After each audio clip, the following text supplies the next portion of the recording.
చెప్పడం జరిగింది. ప్రతి వ్యక్తి కూడా, ప్రతి పౌరుడు ఒక బాధ్యతాయుతమైనటువంటి పౌరుడు.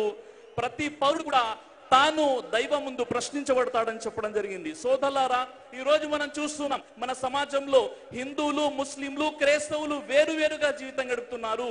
గీతా శాస్త్రం అంటుంది, అద్వైష్ట సర్వభూతానాం మైత్రీ కరుణైవచ నిర్మమో నిరహంకార సమదుఃఖ సుఖః క్షమి.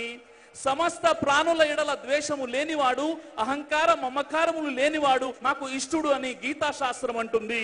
ఇదే విషయం ఖురాన్ అంటుంది, యా అయ్యుహన్నాసు తఖూ రబ్బకుముల్లదీ ఖలఖకుం మిన్ నఫ్సిన్ వాహిదా. ఓ మానవులారా, మీరంతా ఆదమ సంతానం.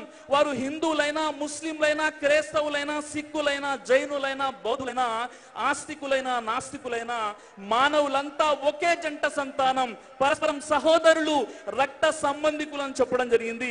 ఇదే విషయం భవిష్య పురాణం అంటుంది, ఆదమో నామ పురుషః పత్ని హవ్యవతి తదా.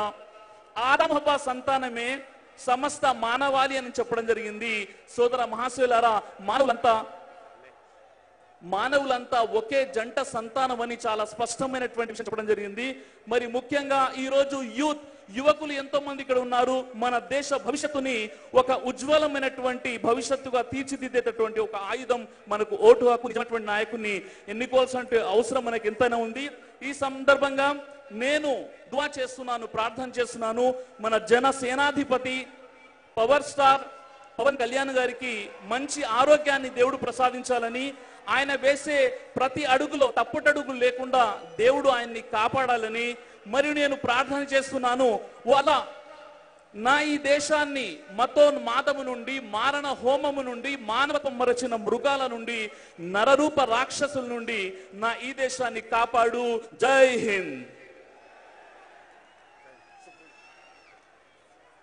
Thank you sir. చక్కని సందేశం మా జన సైనికులకు ఇచ్చారు. పవన్ కళ్యాణ్ గారి వ్యక్తిత్వాన్ని గూర్చి చక్కగా వివరించారు. Thank you very much. ఇప్పుడు Srinivas Dhoompati folk songs, please come.